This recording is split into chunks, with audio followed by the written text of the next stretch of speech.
Bismillahirrahmanirrahim. Alhamdulillahirabbil alamin.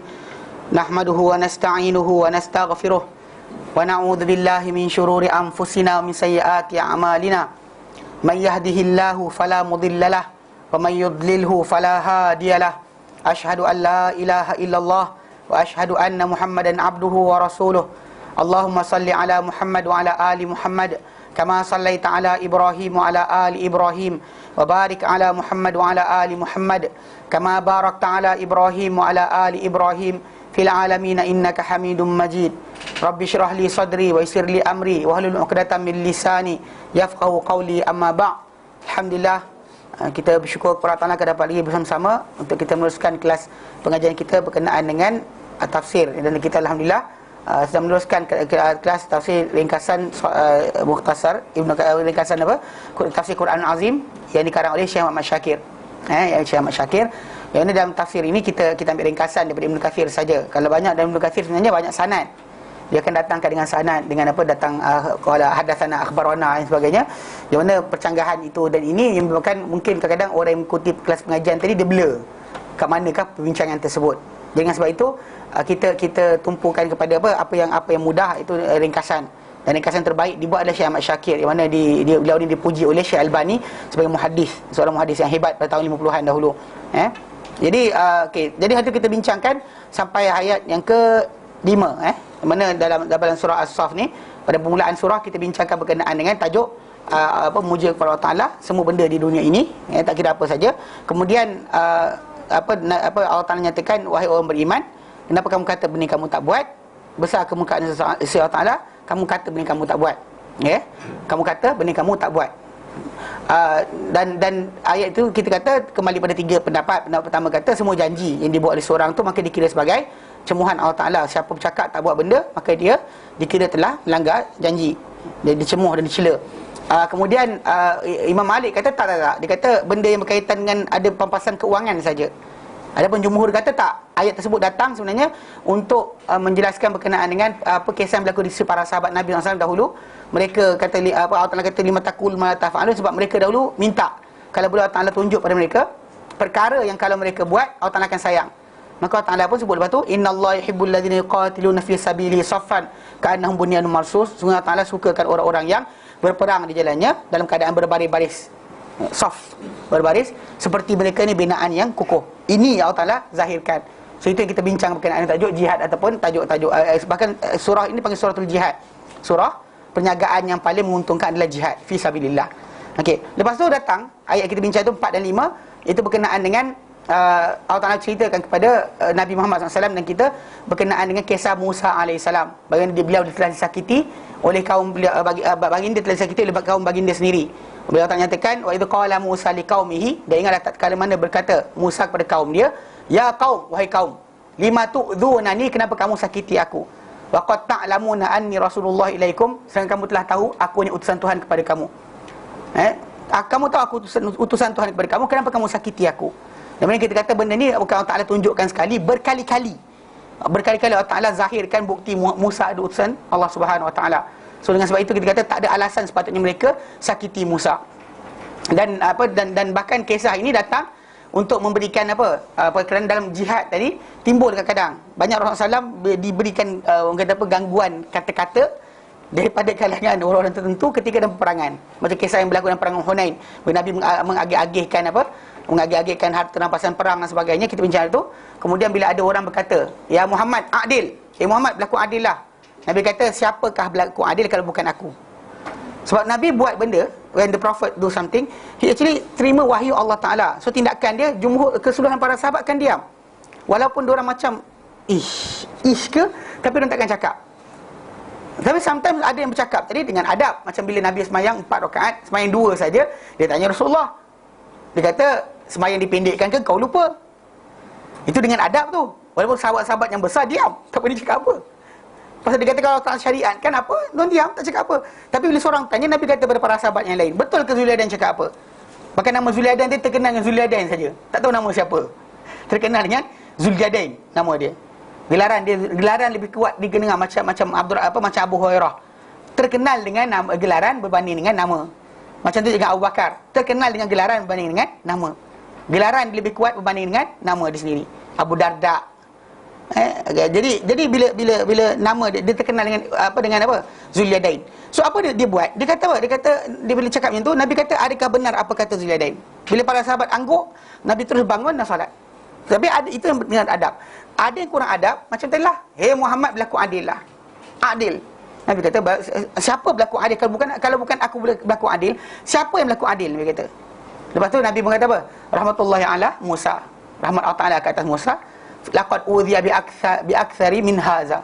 Telah disakiti Musa bi aktsara min hadza, dengan lebih banyak berbanding ini. Dan pasal dia apa? Dia disakiti lagi teruk. Pasal memang dalam mengajak orang untuk berjuang, berjihad, kita akan disakiti. Dikatakan macam-macam, dikatakan apalah teroris dan sebagainya. Maka benda tadi adalah tuduhan manusia dan tak perlu kita bimbangkan. Tak perlu kita takut. Sebab apa kalau dia kata Musa alaihissalam Rasul disakiti oleh kaum dia sendiri, kita bukan Rasul, apa salahnya? Kan dia Musa dengan mukjizatnya dia Allah Ta'ala benarkan kaum dia sakiti dia, ejek dia, permainkan dia. Allah Ta'ala izinkan. Tak adalah kaum dia sakiti dia terus mati. Mana ada? Kan kaum Musa alaihissalam dia mainkan Musa tentang kisah lembu ke, tentang kisah Musa ajak apa saja Musa ajak mereka kata pada Musa, maksud dia tidak mereka mati mengejut pun. Allah Ta'ala bagi mereka lepas. Jadi maksudnya kalau dia kata macam tu, bila kita berdakwah macam tu juga. Kalau dia kata orang sakiti kita, senyum je lah. Kan orang sekat kita daripada berceramah, senyum je lah. Tak payah macam apalah kerajaan tak bagi berceramah, relax lah. Maksudnya tak dibenarkan anda berceramah, maksudnya tidaklah ada tanggungan. Habis cerita. Tak perlu pening kepala macam habislah saya disekat oleh pihak Wahabi. Kan? Ini lakonan semula. Okey. Kan? Apa asal? Kenapa? Kalau betul bersabar, kalau betul kereta. Kata sufi kan? Kata seorang yang sufi yang membersihkan jiwa. Kenapa nak perlu keluh kesah, sedih dan sebagainya? Redalah. Tak masalah dia. Para imam dahulu reda, senyum je, tak ada masalah. Imam Ahmad bin Hanbal ketika dipukul dan dikurung, dia boleh doa. Yahya bin Ma'in dan juga orang-orang yang belajar dengan kita kata pendamping Imam Ahmad. Dia kata dengan Ahmad, wahai imam, doakanlah ke atas khalifah ketika itu. Dia 3 khalifah yang zaman Abbasiyah dahulu, Imam Ahmad dikurung. Sebab tak nak kata Quran makhluk. Tapi dia tidak pula melawan untuk jatuhkan kerajaan pakai senjata. Namun begitu dia terus dipukul dan ada pengikut dia kata, wahai imam, doakan je. Pasal Imam Ahmad dia terkenal doa dia makbul. Tapi dia kata tak nak. Dia tak nak. Dia kata semoga Allah ampunkan khalifah ni sebab dia ada hubungan Rasulullah SAW. Sebab Bani Abbas kan, Bani Abbasiyah daripada keluarga Rasulullah. Abbas bin Abdul Muttalib kan, keluarga Rasulullah. So keturunan dia. Jadi Imam Ahmad kata aku harap Allah ampunkan mereka. Walaupun dia kena hukum. Relax je. Tak ada pula sentimen Wahabi ke. Wahabi lah ni kurung aku. Tak ada pun. So relax lah. Jadi dengan sebab itu, bila kisah ni datang, pasal ayat awal, rangkap awal sebelum ayat sampai ayat keempat, tajuk dia jihad. Tajuk jihad. Itulah benda yang paling Allah Ta'ala suka. So tiba-tiba Allah Ta'ala masukkan dengan tajuk apa? Musa disakiti. Ini untuk pujukan supaya Nabi SAW bersabar. Kerana kita mengajak orang untuk benda berat, benda yang berat, maka akan timbullah kata-kata yang tak sedap. Kita ajak orang untuk berjuang, ini kata macam ni, ini kata macam ni. Maka dengan sebab itu, Musa AS lebih teruk disakiti oleh kaum dia. Okey, falamma zaghu azaghallahu qulubahum, bila mereka menyimpang, maka Allah Taala simpangkan hati mereka. Ini kita bincang tadi, kita kata bahawa setiap orang yang tersesat, dia mesti benda tu adalah konsekuensi daripada perbuatan dia sendiri. Dia bukan Allah Taala bagi kesesatan just like that. Whoever terpesong daripada jalan kebenaran, ada benda yang melayakkan dia untuk benda berkenaan.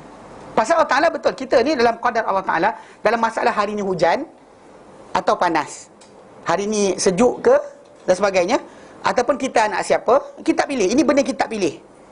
Adik-beradik kita siapa, bapa kita siapa, mak kita siapa, negara kita macam mana, bukan pilihan kita. Ini benda yang tak ada kaitan dosa pahala kat situ. Tapi benda tadi mempengaruhi kita. The environment akan mempengaruhi cara pemikiran kita. Kita tinggal zaman sekarang ni kan, zaman bila hijab itu adalah benda biasa. Kan artis pakai tudung macam, hati pakai tudung. Kan pasal tak? Dia jadi macam benda trend. Yang tanggal tudung pun ada juga. Ada siapa yang terhantar pada saya setelah saya istikharah 3 kali? Betul? Ada. Itu betul ke tu? Kan? Istikharah 3 kali, saya pun tangan hijab, saya nyanyi balik. Ini masalah juga. Certain singers kan. Dia apa? dia buat kononnya dengan cara istikharah tadi, maka Allah Ta'ala pandu dia untuk apa? Menyanyi semula. Ilaha illallah. Istikharah Ustaz. Dia nak tengok sign dia. Dia masalah dia. Sign dia pun itu hati dia nak. Itu kalau dia nakkan keburukan Allah Ta'ala bagilah. Tu masalah dia.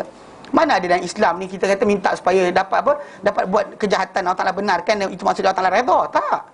Orang kafir pun berdoa untuk musnahkan Islam. Allah Ta'ala benarkan mereka buat apa mereka buat. Bukan tanda redha. Syaitan nak mengajak manusia masuk neraka. Allah Ta'ala izinkan apa godaan dia sampai kepada kita. Bukan tanda Allah Ta'ala redha terhadap perbuatan syaitan. Allah Ta'ala tak redha benda berkenaan. Allah Ta'ala izinkan tapi tidak dengan redha. Izin tapi tak dengan redha. Contoh macam bapak kita kan, orang perempuan. Bah, saya nak kahwin perempuan lelaki tu bah. Saya nak orang tu bah. Tapi bapak macam menyampah lah. Kahwinlah. Dia kata. Dia izinkan tapi apa? Tanpa redha. Itu ada beza. Izin tanpa redha lain. Paksa dan rela. Rela dan paksa, Wallahualam. Tapi konsep dia tidak ada timbul tersebut. Izinkan tapi bukan dengan redha. So sejak kali manusia terpesong daripada jalan kebenaran, persentage terbesar yang melakukan benda berkenaan adalah apa? Diri dia sendiri. Pasal kita ni diberikan Allah Ta'ala satu benda tak dapat pada benda lain. Itu apa? Choices. Kan? Nak minum ke tak minum. Ini choices Allah Ta'ala bagi pada kita. Air itu ada, dahaga berlaku. Nak minum ke tidak, tangan kita kena cocok straw. Faham tak? Dia tak boleh macam tiba-tiba air itu masuk dalam mulut saya. Kan? Mana ada? Tanpa saya sengaja kan, pandang-pandang terus masuk dan tekak. Mana ada? Dia mesti ada perbuatan anda. Macam orang puasa kan, hari panas, tekak dahaga, air di tangan, nak minum ke tidak? Nak minum ke tidak? Itu choices. Yang batalkan puasa tadi adalah perbuatan anda, bukan qadar Allah. Bila anda minum je, qadar Allah. Mana boleh macam tu? Saya minum sebab qadar Allah Ta'ala. Izin Allah, ya. Paksaan Allah, tidak. Izin. Dengan sebab itu siapa-siapa tersesat, falamma zaghu azaghallahu qulubahum. Bila mereka menyimpang, Allah Ta'ala simpangkan hati mereka. Wallahu la yahdil qaumul fasikin. Allah Ta'ala tak beri hidayah pada orang yang fasik. Mana orang itu fasik, maka Allah Ta'ala tak beri hidayah pada dia. Sambung hari ini. Baik, sambung. Ayat kelima Wa qauluhu ta'ala, ayat ke-6. Wa qauluhu ta'ala, dan Allah Ta'ala lepas tu. Wa qauluhu ta'ala, wa idh qala Isa bin Maryama, wa idh qala Isa bin Maryama. Dan ingatlah kala mana berkata Isa bin Maryam, ya bani Israel, wahai anak-anak Yaqub, wahai anak-anak Israel, itu Yaqub, inni rasulullah ilaikum, sesungguhnya aku utusan Allah untuk kamu, utusan Allah kepada kamu, musaddiqan lima bayna yadayya minat Taurah, membenarkan apa yang sebelumku daripada Taurat. Taurat sebelumku aku benarkan. Aku datang sebagai apa? Pembenar bagi apa sebelumku daripada Taurat. Wa mubasyiran bi rasulin ya'ti min ba'di ismuhu Ahmad, dan juga memberi berita gembira berkenaan rasul yang datang sesudahku yang namanya Ahmad. Yakni, maksud dia yakni at-Tauratu qad basyarat bi. Taurat telah memberi berita gembira tentang kedatanganku. Taurat dah datang dan terangkan aku datang. Wa ana misdaqu ma akhbarat, misdaqu ma ukhbirtu anhu. Aku ni adalah pembenar bagi apa yang diberitakan aku mengenainya. Mana apa diberitakan dalam Taurat tentang aku, itulah dia. Akulah pembenar dia. Wa ana, dan aku mubasyirun, adalah pemberi berita gembira, bimam ba'di, dengan siapa yang akan datang sudahku. Wa huwa, dan dia adalah ar-rasul an-nabi al-ummi al-arabi al-makki. Iaitu seorang rasul yang rasul yang juga nabi yang ummi, yang bersifat ummi. Ummi itu maksud dia buta huruf. Mana tak menulis, tak membaca. Memang ada orang kata, takkanlah hina macam tu. Tak, bagi nabi itu mulia. Pasal untuk penyempurnaan, tidak belajar nabi dengan sesiapa sekalipun sebarang ilmu, maka sifat tidak belajar tadi, tidak membaca, tidak menulis tadi, hatta dalam perang dalam perjanjian Hudaibiyah. Dalam perjanjian Hudaibiyah, ketika mana Ali bin Abi Talib ni nak tunjukkan Nabi lepas daripada Nabi pun tidak membaca, tidak menulis lagi. Bila mana Nabi SAW, dalam riwayat yang datang berkenaan dengan bila Ali bin Abi Talib, dia tulis, dia tukang tulis. Dan Hudaibiyah ni kita tahu bahawa tahun ke-6 Hijrah kan. Okay. Ketika Ali bin Abi Talib tulis, jadi tulis perjanjian, apa dia tulis? Bismillahirrahmanirrahim. Dia tulis mula. Suhail bin Amr, wakil daripada musyrikin, kata, Allah kami kenal, Ar-Rahman Ar-Rahim kami tak kenal. Tulislah seperti mana kita biasa tulis. Bismikallahumma. Bismikallahumma. Dengan namamu ya Allah. Bismikallahumma. Dengan namamu ya Allah. Dia tulis. Ali pun tak ada masalah, tulis balik. Kemudian dia tulis, ini perjanjian di antara Muhammad Rasulullah. Ini Ali tulislah. Kan? Dengan Suhail bin Amr. Ni dah dia tulis. So Suhail bin Amr menyampuk lagi. Dia kata, kalau kami dah mengakui engkau Rasulullah, utusan Tuhan, kenapa kami nak lawan kau? Tulis macam mana kita panggil dia. Muhammad bin Abdullah. Tulis Muhammad bin Abdullah. So Ali tak nak padam. Dia kata, apa hal aku nak padam? Memang kau Rasulullah, dia kata. Ali ketika tu degil kan. Lepas tu Nabi kata padam. Dia kata tak nak padam. So Nabi ambil benda tu. Tunjuk mana dia. Mana kalimah tu. Tunjuk. Nabi garis.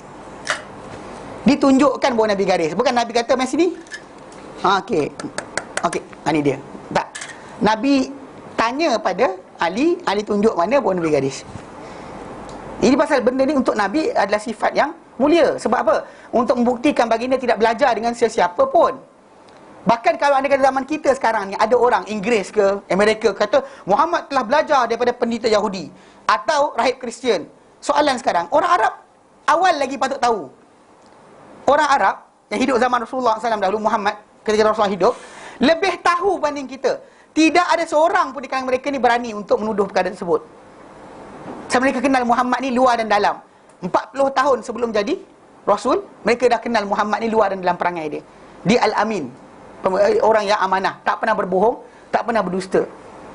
Hatta selepas dia jadi Rasul pun, masih lagi keluar dari mulut mereka ni, panggil Muhammad ni adalah sebagai orang yang dipercayai. Pada ketika Rasulullah SAW datang tahun berikutnya untuk apa? Lepas Hudaibiyah, tahun berikutnya nak tunaikan umrah, ketika itu datang kan, bila diorang tengok Rasulullah SAW dia lintas, hantar senjata sebelum pergi masuk Mekah. So, bila diorang nampak berita sampai, diorang sekat. Dia kata, Muhammad, kami dengar senjata, dia kata dah tinggal ke sana. Jadi ketika tu orang Mekah kata apa? Beginilah kami tahu engkau, iaitu apa? Sentiasa pegang janji. Maksudnya diorang tahu Muhammad takkan tipu. Takkan ada sudut bawa senjata. Tidak Nabi buat benda berkenaan. So diorang tahu, beginilah kami tahu engkau sebagai orang yang sentiasa setia dengan janji. Ini masalah dia. So tak pernah timbul. Jadi macam Nabi tak pernah belajar menulis membaca, diorang pun faham. Sebab kenapa diorang teragak-agak untuk menyatakan ilmu Nabi datang mana? Dari mana datang knowledge tadi? Tak ada diorang tundingkan kepada ini Khadijah ajar. Sebab Khadijah dulu dia punya sepupu, iaitu Waraqah adalah Kristian. So Muhammad mesti belajar dengan dia. Tak ada seorang pun di kalangan mereka menundingkan jari pada perkara tersebut. Pasal agama Kristian atau Yahudi ketika zaman Jahiliyah dahulu, telah diketahui tentang agama tersebut, wujud di mana. Pasal orang Quraisy pergi ke Syam, dan pergi ke Syria, Jordan, dan juga Palestin, dan juga pergi ke Yaman untuk berdagang dan sebagainya. So diorang tahu berkenaan masalah agama-agama yang lain ni. Agama Kristian atau Yahudi ni memang known to them. Lintas Madinah dia jumpa orang Yahudi, lintas ke atas, dia tahu, diorang kenal. So untuk berkenaan dengan kata Muhammad ni asyhadu ilmu kat sana, tak timbul tajuk. Maka Allah Ta'ala jadikan bukti tadi supaya bahawa orang tak kata dia belajar dengan Yahudi atau Nasrani, maka Allah Ta'ala jadikan dia apa? Ummi. Untuk dia mulia. Kita pakai hina. Kita macam, ustaz tu hebatnya, tak belajar tapi pandai. Kalau orang tu belajar Sufism, ilmu laduni tu. Kalau dalam Islam tak pakai. Dalam Islam tidak pakai. Pasal Nabi kata dalam hadis Bukhari, Nabi kata, man yuridillah bi khairan yufaqihu fid din. Barang siapa dikehendaki Allah Taala dengannya kebaikan, Allah Taala fahamkan dia dalam agama. Fahamkan dia berkenaan agama. Wa innamal ilmu bit ta'allumi. Sambungan dia, dan ilmu itu hanya dengan belajar. Tu yang kita kata macam mana para ulama hadis berrehlah, duduk sini, pergi Iraq, pergi sekian. Imam Syafi'i pergi berjalan ke hulu ke hilir, Baghdad, Sana'a, Mekah, Madinah, sampai akhir ke Mesir. Sebab belajar. Bukan duduk diam je. Tunggulah. Kalau nak pandai juga. Duduk tepi telaga Zamzam, minum air setiap hari, tunggu pandai. Tak boleh. Tak pernah berlaku dalam sejarah umat Islam. Semua ulama-ulama tadi belajar. Berrehlah, berjalan-jalan, pergi ke sini, pergi ke sana. Mana ada duduk diam je. Bukan diam. Silap. Ini lampang lain ni kan. Dia duduk diam di satu tempat dan pandai. Ini bukannya idea Islam. Idea Islam anda bergerak, belajar, effort kena buat. struggle, menghafal dan sebagainya. Bukan semua sekali macam nanti nak pandai juga. Itu bukan cara dia. Buat style lah makan. Kalau nak kenyang juga. Tak payah makan, teruslah makan. Alasan kenapa? Kalau nak kenyang kan Allah Ta'ala punya qadar. Sekarang dia kata ikut logiknya, di udara ni you have the oxygen, the hydrogen, the carbon is there dekat udara ni. Dan nitrogen ada, semua ada. Kalau kita kata karbohidrat is actually daripada karbon, hidrogen, oksigen. Karbohidrat kan, karbohidrat, tiga tu is there in the air. Sedut je lah. Kalau nak kenyang juga kan, Allah Ta'ala boleh cantumkan molekul air tadi dengan karbon dalam paru-paru kita dan kita kenyang, tak perlu makan. Soalan, boleh tak jadi? Tak mustahil kan? So tak usah belajar, tak usah makan lah. Apa pasal tu kurus tu? Tak makan, dia tengah cuba nak, kalau nak kenyang juga. Sebab kenyang tak pandai kan. You want to kan fulfill your hunger, just Alhamdulillah kenyang. Sekali tersedut tadi berapa karbohidrat masuk dalam badan aku. Mana ada? Tapi belajar, tak nak belajar. Dia baca Allah. Oh, pandai dah. Mana boleh macam tu? Faham tak? Pasal kena belajar. Untuk kita, untuk Nabi itu sebagai kemuliaan. Untuk kita tidak. Makin banyak kita belajar, makin mulia kita. Banyak guru kita, makin banyaklah ilmu kita. Bukannya dengan sikit guru, satu guru je aku belajar. Tak belajar langsung, tapi aku pandai. Mana ada? There's no such thing. Semua ulama-ulama Islam di dunia contoh macam Imam Syafi'i rahimahullah, dia pernah berguru dengan Imam Malik rahimahullah. Dia pernah juga berbahas dan juga belajar, berdialog dan berdiskusi dengan anak murid kepada Abu Hanifah, iaitu Muhammad bin Hasan Asy-Syaibani. Dia sampaikan dia ada dialog dan sebagainya, bahkan dia share ilmu daripada orang berkenaan. Maksud dia tak timbul tajuk, dia belajar dengan ini, belajar dengan sekian. Masyarakat kita tak boleh. Kalau belajar silat tu, guru tu je lah, tak ada lain daripada guru aku yang tu. Kan? Guru aku lah seorang yang betul. Mana boleh? Kan? Ini masalah yang salah. Anda kena belajar ikut bidang masing-masing. So kalau anda kata ambil guru ni tafsir, pergilah ambil guru lain pula. Tunggu Ustaz Adli juga mengajar semua sekali. Mana boleh? Terjemahkan saya buat, ngajar saya tidak. Faham tak? So konsep dia dalam belajar ni kena sentiasa kembangkan ilmu tadi. Belajar dengan guru ini belajar sekian, dengan guru ini belajar sekian.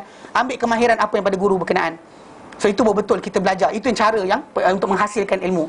Atas Nabi tidak, tak perlu. Pasal Nabi punya saluran ilmu tadi directly daripada Allah Ta'ala.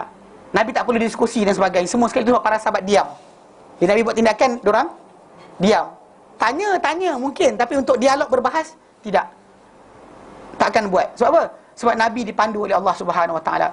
Adapun kita tak bahas, bincang, dan juga kaji dan sebagainya. Tu kena buat. Ni belajar. Saya ingat seorang ustaz saya. Dia ceritalah, dia kata, dekat Mekah lu ada seorang ulama ni wali hebat dan sebagainya. Dia mati, anak dia terus boleh mengajar. Tak ada mengaji-ngaji pun pandai. La ilaha illallah syarikalah. Mana boleh macam tu? Kan?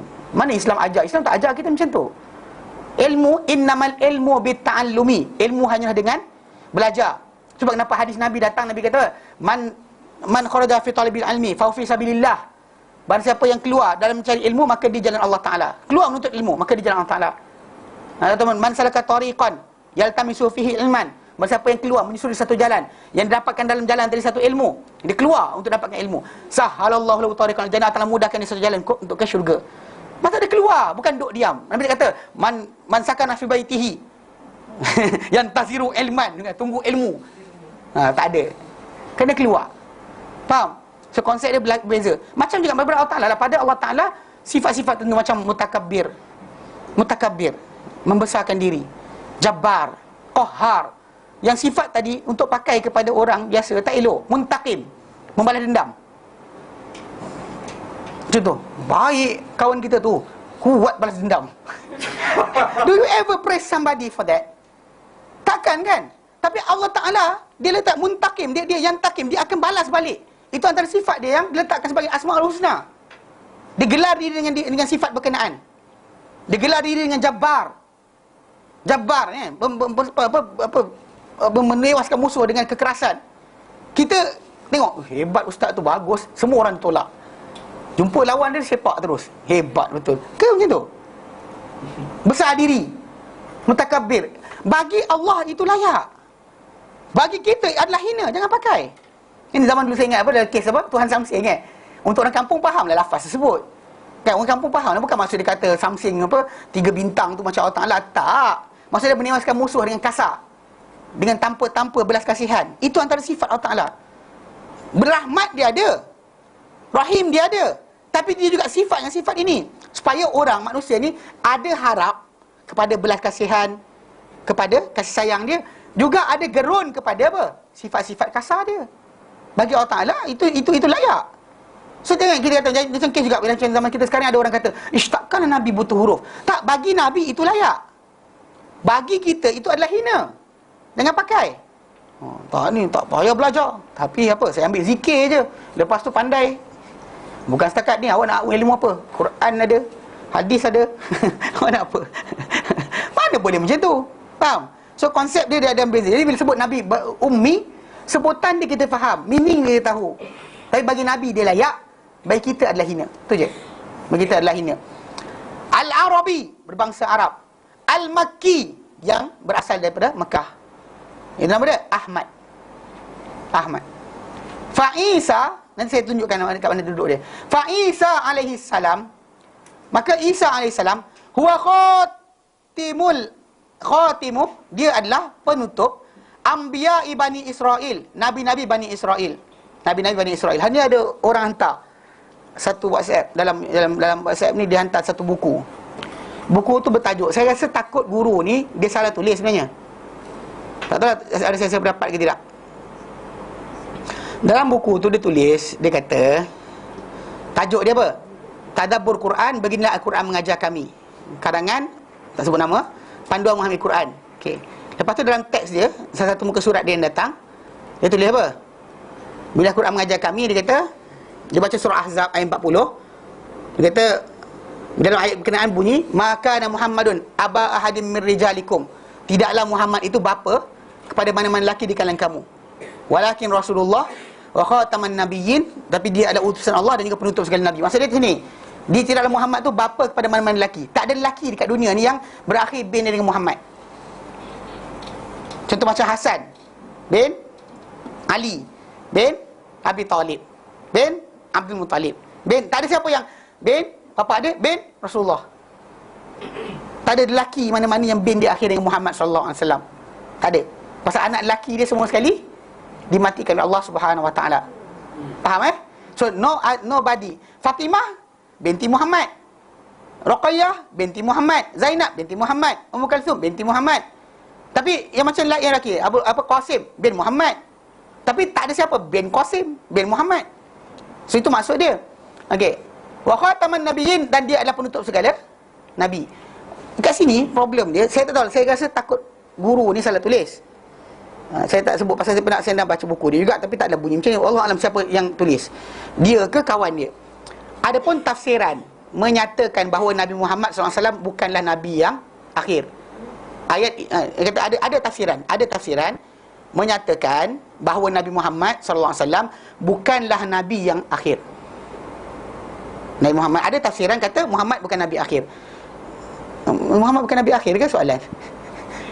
Memang Nabi akhir dah, mana ada lagi dah, kan? Ayat ini bukan bermaksud demikian. Okey. Mungkin ayat tu kan maksud demikian, dia kata. Maksud dia cuba nak bawa ayat ni bukan maksud demikian. Lafaz khatam tu bukanlah maksud penutup, tapi penghias. Ini kerana al-khatam maksud cincin. Sebenarnya khitam tu sebenarnya penutup. Kalau kita ada bekas air, penutup dia, itulah dia. Penutup, bukan setakat cincin sebenarnya. Ini jadi dia kata apa? Dia kata oleh itu ada lagi nabi baru selepas Nabi Muhammad SAW. Itu meaning yang dia nak sampaikan. Jadi ada orang post dalam ni, dia kata buku ni, beware of this book. Anak saudara saya membeli buku ni, buku kawannya, inside says Nabi Muhammad bukan nabi terakhir. Tak tahulah dia salah terjemah kot, salah bincangkan. Masalah kita kata nak variety of meaning, bukan macam tu cara dia. Pasal memang ijma' para ulama' Nabi lah Muhammad SAW adalah Nabi yang terakhir. Tak ada Nabi sesudah Rasulullah SAW. La Nabi ya ba'di, tak ada Nabi sesudahku. Itu fakta pemutus, tak ada dah. Dan bahkan pada Bani Israel sendiri pun, lepas datangnya Muhammad SAW, mereka tak ada Nabi dah. Bahkan terakhir di kalangan mereka adalah Nabi Isa AS. Penutup bagi Nabi di kalangan Bani Israel adalah Nabi Isa. No other prophet lepas tu. No other messengers after Isa alaihissalam. Ini yang kita kata yang berlaku pada Isa. Jadi kita tak boleh kata pula Muhammad ada lagi nabi sebelum Muhammad. Masalah lah. Ni keluar nabi, Rasul Kahar dan sebagainya. Tafsiran ini menyokong saya. Tak payah-payah, tak masalah kan. Payah pula kita nak kerja nak berdebat dengan orang. Benda ni ijma'. Nabi Muhammad SAW, risalah Islam ini yang terakhir. Tidak ada nabi lagi sudah Muhammad SAW. Tak ada nabi dah. Kalau ni kata orang tu datang kata ada nabi lain, dia ada masalah kat situ. Kerana mendatangkan dengan fatwa atau pengertian atau maksud yang tak pernah difahami oleh para sahabat Nabi SAW. Pasal lepas Rasulullah SAW datang 100 tahun lepas tu kan, kita para sahabat yang terakhir mati Abu Tufail. Tak pernah tabi'in ke lepas tu faham tunggu Nabi lagi dah. Tak ada Nabi lain dah sudah Muhammad SAW. Itulah yang disepakati oleh semua salafus salih. Bahkan difahami daripada Al-Quran dan difahami daripada hadis Nabi SAW. So kalau ni kata orang tu nak macam tafsiran memperbagaikan meaning, ini bukan cara dia. Tapi pada Bani Israel, Isa lah penutup kepada kenabian di sisi mereka. Waqad aqama fi mala'i Bani Israel mubashiran bi Muhammadin. Dan sesungguhnya dia, itu Isa alaihissalam, telah tinggal menegakkan pada kumpulan pembesar, orang-orang apa kumpulan Bani Israel ni, dia duduk di tengah orang ramai di kalangan Bani Israel ni, mubashiran bi Muhammadin, memberi berita gembira tentang Muhammad. Wa huwa Ahmad, dan dia Muhammad ni adalah Ahmad. Dua-dua maksud dia sama, terpuji. Kan, the praise one, either kita tukar pada Muhammad atau Ahmad, maksud dia adalah sama. Khatamul Anbiya wal Mursalin, penutup kepada para nabi dan juga para rasul. Penutup kepada para nabi dan para rasul. Dan sebenarnya nama Muhammad itu tidak ada seorang pun di kalangan orang Arab sebelum Muhammad SAW nama dengan Muhammad.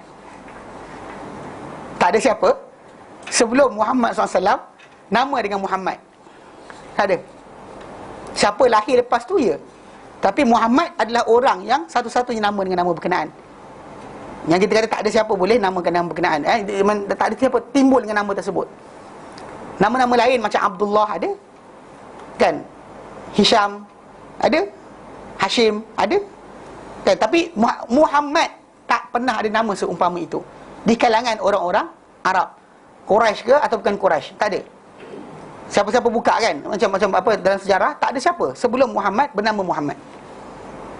Ini adalah fakta. Yang mana yang allazi la risalata ba'dahu wala nubuwah, yang Nabi Muhammad ini tiada risalah sesudah baginda dan tiada kenabian lagi. Tiada kenabian lagi. Wa ma ahsana ma auradal Bukhari, dan alangkah baiknya, eloknya apa yang didatangkan oleh Bukhari.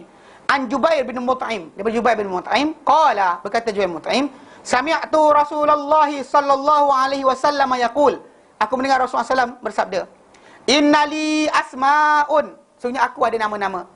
Sungguh aku ada nama-nama. Ana Muhammadun, aku Muhammad. Wa ana Ahmadu, aku Ahmad. Wa ana al-mahi, akulah penghapus. Alladhi yamhullahu bihil kufr, yang telah padamkan dengannya kekufuran. Akulah pemadam, itu pemadam kepada kekufuran, yang telah padamkan dengan kekufuran. Wa ana al-hashir, dan akulah yang al-hashir, yang dibangkitkan. Alladhi yuhsyarun nasu ala qadami, akan dibangkitkan manusia pada selepas kakiku. Mana akhir kaki aku tegak aja, barulah manusia lain akan dibangkitkan. Wa ana al-aqib, dan akulah penutup atau pengakhir, penamat. Itu yang Rasulullah SAW sebut. Rawahu Muslim, dan Muslim pun riwayatkan hadis ini. Muslim juga meriwayatkan hadis ini. Wa rawa Abu Daud At-Tayalisi, dan telah meriwayatkan Abu Daud At-Tayalisi an Abi Musa, daripada Abi Musa Al-Asy'ari, qala, berkata Abu Musa Al-Asy'ari, samma lana Rasulullah sallallahu alaihi wasallam nafsahu asma'a. Samma lana, telah menamakan kepada kami Rasulullah SAW, nafsahu, diri baginda, nafsahu, diri baginda, asma'a, dengan berapa nama? Asma'a, berapa nama? Minha, di antaranya, ma hafizna, apa yang kami telah hafal. Faqala, maka baginda SAW bersabda, dia kata, ana Muhammadun, akulah Muhammad. Wa ana Ahmadu, akulah Ahmad. Wa al-hashiru, al-hashir, yang dibangkitkan. Al-muqaffi, al-muqaffi. Wa nabiyur rahmah, nabi rahmat. Wa taubah, wa malhamah, wal malhamah. Dia muqaffi dia apa? Mana mendatang? Apa, mengikori, yang diikori ya. Kemudian nabi rahman, nabi rahmatlah. Taubah lah yang dengan Nabi datangnya, taubat tu diajarkan. Sebenarnya walaupun taubat tadi sebenarnya syariat taubat ini mula-mula datang dengan Adam. Kalau kita ditanya pada kita, macam Dr. Bilal Philip bila dia orang tanya kan, dia kata apa Adam orang ajar pada kita. So dia kata Adam ajar, kalau ikut pada kisah yang datang dalam surah Al-Baqarah ke surah Al-A'raf ke yang lain, Adam tunjuk pada kita lepas berdosa apa? Jangan lari, taubat. Itulah syariat yang pertama Adam tunjuk pada kita. Yang paling besar Adam tunjuk pada kita lah. Tapi penerus bagi syariat itu adalah semua para anbiya lah, mengajarkan kaum dia untuk bertaubat. So Nabi kata akulah at-taubah wat taubah. Wal malhamah ni apa pertempuran ataupun pertembungan yang terakhir. Mana dengan kata Rasulullah SAW, maka datanglah juga apa? Pengakhiran kiamat. Mana Rasulullah SAW, Nabi kata aku bu'istu wasa'ati kahatain. Diutuskan aku dan kiamat macam ni. Mana ini aku, ini kiamat. Kalau ini nak tempoh untuk aku datang, tak lama lagi kiamat datang. Mana sepanjang kata tempoh manusia ni sampai zaman sekarang ni, mana kiamat tinggal macam tu je lagi. Tidak lama dah. Tapi lah sering manusia ni macam dengan kiamat apabila tak dan lagi kahwin, tak dan lagi beli kereta, tak dan lagi beranak, tak dan lagi macam-macam lah. Sebenarnya tak, kan? Anda kena faham dunia ni sementara je. Ada benda kalau Allah tak bagi anda, mungkin itu yang terbaik. Jangan kita macam saya tak puas lagi. Syurga lebih baik. Wal akhiratu khairun wa abqa. Dan akhirat itu lebih baik dan lebih kekal. Kadang-kadang kita kejar yang kat dunia ni kita lupa. Sekarang kejar, habis dah. Kan? Ruginya. Kalau masa tahu kosong tinggal tahu, kita akan buat semua amal ibadat. Nak solat sampai bengkak kaki. Tapi dah lepas lah. Itu sebab kenapa kita kata jangan terlampau sangat. Kalau tak nak bagi kita, itu terbaik. Tak bagi kita pun, itu yang terbaik. Belajar redha. Belajar tahu Allah Ta'ala ni alim, hakim, khabir. Know that Allah Ta'ala is all knowing, hakim, all wise, khabir, mana tahu segala-galanya, tak ada benda yang tak tahu. So jadi dengan sebab itu kita akan belajar untuk redha. Belajar segala pemberian Allah Ta'ala kepada kita tu adalah yang terbaik. So itu yang lebih baik dibina berbanding dengan semua kita dapat. Got everything kan, kita dapat semua benda. Bani Israel dapat semua benda tapi tak jadi baik. Yang lebih baik dari itu adalah apa? Kita belajar fahamkan diri kita tentang dunia ini punya hakikat. Lebih baik daripada kita sibuk dapat semua benda. Yang dapat semua benda, bukan itu jawapan dia. Masyarakat kita ni, dia ada masalah sikit. Kalau Allah Ta'ala sayang, mesti jadi. Kan? Kalau Allah sayang, mesti jadi. Kan? Petik jadi. Petik, jadi. Buat benda sekian, jadi. Dapat sekian-sekian, jadi. Mana boleh? Dan para sahabat Nabi yang sawan pun ada, yang sakit pun ada. Kan? Yang macam Omar kan? Syaitan lari tengok muka dia, tapi mati kena tikam. Taklah pula kerana Allah Ta'ala sayang dia, malaikat tepis. Kan? Pisau tu nak cocok je, lekat.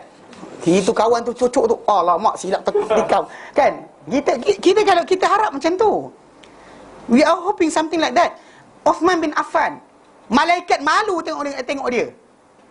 Malaikat malu tengok dia. Uthman bin Affan, orang yang wakaf dia sampai sekarang berjalan. Didedahkan baru ni kan. Orang belajar agama tahu lama dah tajuk ni. Tapi didedahkan berkenaan dengan tajuk Uthman bin Affan ada account bank. Pasal harta dia banyak sangat. Untuk pengurusan harta tadi dimasukkan dalam bank. Pasal pengurus harta dia buat masuk. Mana wakaf yang ada pada Uthman sekarang ni sebenarnya masih berjalan. Jaga Masjidil Haram, Masjid Nabawi, anak-anak yatim, perempuan-perempuan janda, duit tu berjalan. Uthman tak ada dah, lama dah. Tapi duit tu masih berjalan. Jalan. Berjalan sampai sekarang. Uthman bin Affan mati berapa lama dah? Berapa lama ke bahala? Tapi dia mati dengan cara apa? Dibunuh. Soalan, adakah tidak disayangi Allah Ta'ala dia dibunuh? Dia lupa nak baca ratib haddad ke? Soalan kena tanya juga. Ni pasal masalah masyarakat kita ni, dia rasakan bahawa kalau buat satu amalan, takkan orang termudarat. Siapa ajar? Bahkan Nabi kata dalam hadis yang Nabi kata apa? Asyadun nasi balaan al-anbiya. Orang paling teruk kena bala ni para nabi. Summal amsal fal amsal. Kemudian orang yang lebih baik dan orang yang terbaik lepas tu. Mana orang yang baik, orang baik. The best after that. Macam tu. Mana Nabi yang paling banyak. So Nabi SAW kata, aku demam ni 2 kali ganda daripada kamu. 2 kali ganda. Panas, para sahabat terpegang pada Rasulullah SAW ketika demam. Panasnya Nabi kata, aku demam 2 kali ganda daripada kamu. Itu bukan menunjukkan bahawa benda tu semacam privilege. Orang kita sibuk jadi wali macam minta semua jadi. Jalan tahir, kasyaf, nampak kan? Hati orang ni hati apa ni? Kan? Nampak hakikat manusia. Apa hal? Gila ke? Kan? Ini konsep yang amat-amat salah. Yang ini yang kita kata kelakar, yang sering disebarkan pada rakyat. Tengok orang tu wali, dia minta semua jadi. Siapa ajar? Para sahabat Nabi, Abu Ubaidah bin Jarrah mati macam mana? Kena ta'un. Imam Syafi'i kena buasir. Ni benda betul ni. Berdarah. Kita kena baca kisah hidup dia. Kenapa orang kita ni tak faham-faham juga? Dia lupa bahawa sebenarnya masalah tu bukanlah tajuk syarat dia. Pasal kita kata Rasulullah SAW kita kata datang untuk memberikan pada kita semua benda tadi. Sebab penutup. Kiamat dah datang dah. Jadi tapi dalam sama yang kita dituntut daripada kita ni bukanlah takut kiamat, tapi bimbangkanlah apa persediaan kita untuk kematian. Ada Allah Ta'ala benda kita nak jawab. Berapa banyak masa kita habiskan untuk agama? Berapa masa kita untuk didik anak kita? Berapa masa kita gunakan untuk ingat Allah Ta'ala? Berapa lama? Kan sehari 24 jam. Berapa lama untuk Allah Ta'ala? Yang makan lah, lantak-lantak sampai tak larat makan dah, tinggal sejengkal lagi. Makan-makan tadi sejengkal tinggal, kan, baring kan, nak tidur sangat dah tadi. Tapi cerita dia makan banyak, masa 2 jam makan, kan, solat 5 minit je. Kan, bil marah orang banyak lama jugalah. Tapi faham tak? Kalau ikutkan apa kita sediakan untuk akhirat. Kadang-kadang kita malas untuk solat sunat. Kan solat sunat yang Nabi kata man salla isnata asyara rakaatan fi yaumin wa lailah, barang siapa solat 12 rakaat sehari semalam, Allah Taala bina untuk di rumah di syurga. Berapa kali kita buat kadang-kadang? Kan berapa kali kita dah buat? Kadang kita macam, ya, di rumah syurga, tapi ada cara lain saya tinggalkan. Awak dah buat cara lain ke? Tak buat juga. Dan kenapa tinggalkan? 12 rakaat sehari semalam yang mengiringi solat fardu. Kalau ikut daripada segi Ibn Umar kata dia kira 10 je. Tapi kalau ikut Aisyah punya riwayat, 2 sebelum subuh, 4 sebelum zuhur, 2 lepas zuhur, 2 lepas maghrib, 2 lepas isyak. 12.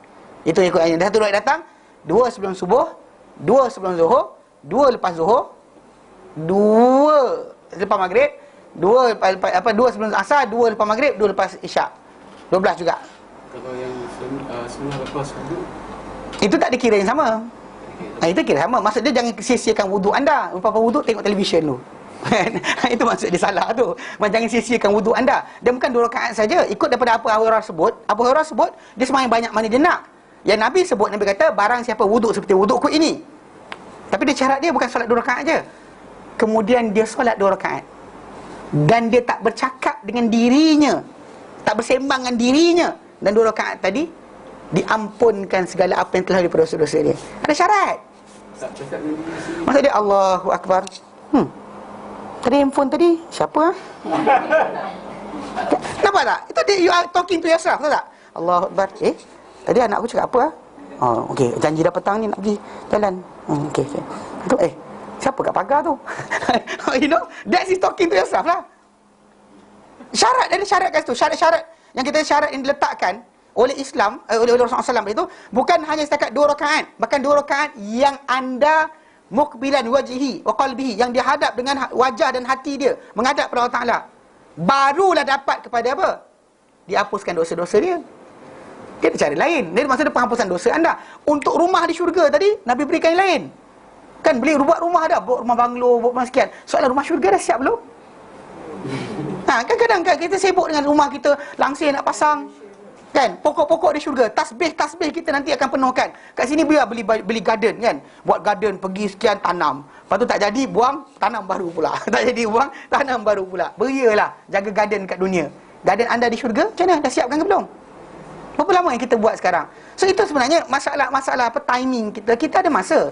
Cuma macam mana kita gunakan. Takkanlah sama orang yang ada inisiatif untuk mengingati Allah Ta'ala, ada inisiatif untuk kejar syurga. Takkan sama orang dengan orang yang tak ada inisiatif langsung.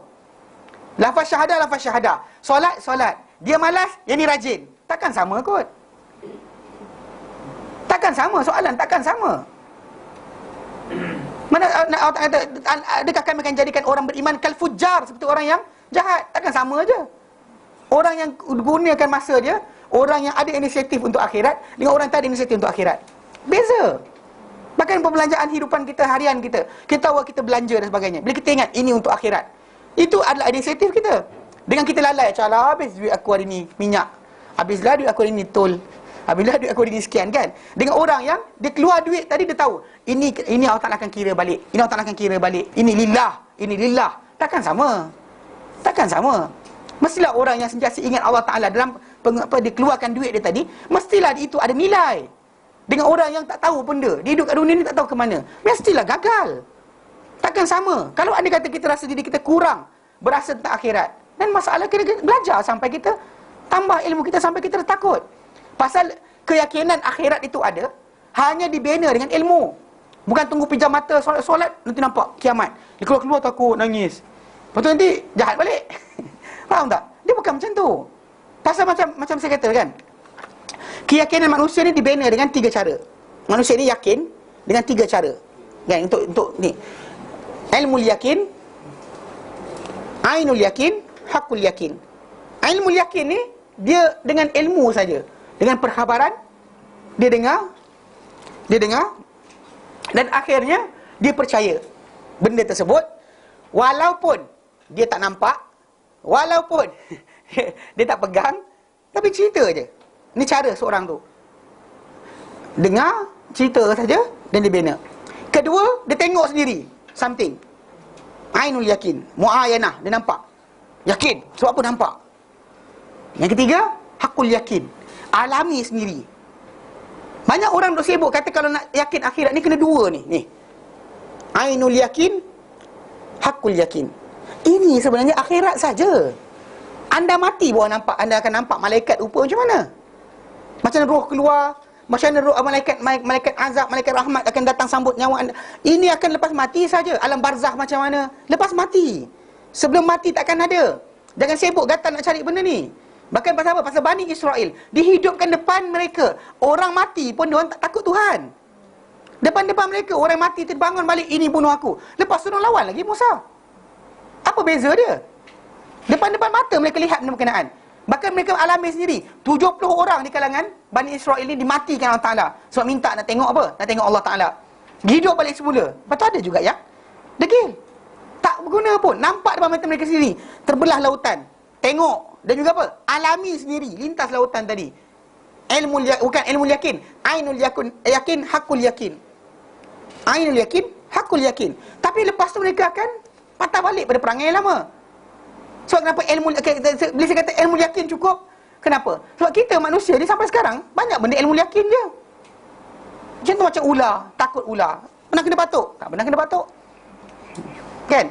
Tapi kalau nampak ular keluar, kata ada ular keluar kat sini, ular hitam, kau tahu buat apa? Berterabur lari kan? Kalau hero tunggu lah. Okay. Hero tunggu. Okay. Anyway, orang lari tadi. Kalau saya kata, kenapa lari? Bahaya. Pernah kena batuk? Tak pernah. Pernah tengok orang mati kena batuk? Bukan dalam televisyen. Bukan televisyen. Orang cerita, bukan televisyen. Televisyen banyaklah orang nampak sendiri. Tak. Tapi kenapa lari? Bahaya. Siapa kata? Abah kata, mak kata, onyang kata, jiran kata, atuk kata, National Geographic kata, Discovery Channel kata, kan, Alien Planet kata. So, benda tu terlampau banyak kali disebut. Akhirnya, anda tak kena patuk pun anda akan takut. Anda tak kena patuk pun lagi, anda tak pernah tengok orang mati kena patuk pun anda takut. Automatik lari, takut. Sedangkan anda tidak pernah kena patuk, tak pernah ainul yakin, tak pernah hakul yakin. Cuma ilmu yakin saja. Macam tu kita bina kiamat dalam hati kita. Baca hadis-hadis Nabi tentang kiamat, baca tentang syurga neraka, dia akan bina dalam diri kita perasaan tersebut. Itu yang lebih penting berbanding dengan bila besok kiamat apa yang jadi. Tak. Kan, kalau anda kata anda berdosa, bertaubat. Amal tak cukup lagi, buat. Bukan tunggu guling-guling. Bila kita, aku dengar cerita semalam, Mekah telah dipenuhi oleh debu, oleh asap. A'udzubillahi minasyaitonirrajim. Itu bukan asap, itu adalah debu tanah. Debu padang pasir. Musim, perubahan musim. Daripada musim panas nak masuk musim sejuk, atau musim panas nak masuk musim luruh, benda tu di padang pasir adalah biasa. Siapa-siapa tak pernah tinggal di tanah Arab, itulah cerita dia. Kan? Nak bagi tahu. Ini pergi hantar, cepatkah kita bertaubat lagi? Adakah kita sekian? Tengok besok main game lagi. Kan? Main game, Candy Crush. Kan? Tadi dia baru hantar orang. Takutlah kita kepada kiamat. Lepas tu main Candy Crush. Apa? Subhanallah. Subhanallah, Alhamdulillah, Subhanallah, Alhamdulillah. Mana ada? Kan? Bohong je. Sebab kenapa? Takutlah kematian. Tapi binalah dengan ilmu yang betul, bukan dengan cara berkenaan. Ini masalah masyarakat kita ni, dia suka dimomokkan dengan benda yang dia tak tahu. Dan nama Nabi SAW, yang kita kata apa? yang disebut dalam kitab-kitab terdahulu memang telah datang sebenarnya. Okey, telah datang. Contoh macam dekat sini dikatakan apa Allah Taala telah berfirman, waqad qala Allah Taala, dan sesungguhnya Allah Taala telah berfirman, allazi yattabi'una ar-rasula an-nabiyyal ummiyal ladzi yajidunahu maktuban 'indahum fit Taurat wal Injil. Orang-orang yang mengikuti rasul, nabi yang ummi. Itu yang tak ada tim baca, tak ada tim nulis. Yang mereka dapati, nabi tadi tertulis di sisi mereka dalam Taurat dan dalam Injil. Surah Al-A'raf ayat 157. Okey. Benda ni kita tunjuk sikit. Dalam Taurat dan Injil memang sampai sekarang ada lagi benda-benda berkenaan tertulis sebenarnya. Cuma orang yang tak belajar, yang belajarlah. Okey. Contoh dalam apa satu buku dia buku ni dikarang oleh dia dipetik daripada buku karangan seorang ulama daripada India nama dia Abdul Haq Vidyarthi.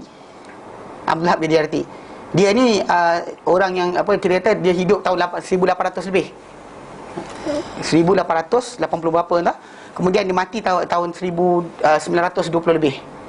Dan tempoh di antara 1800 lebih sampai 1940 gitu dia mati. Jadi dia ni telah karang buku Muhammad in the World Scriptures atau Muhammad in the World Scriptures.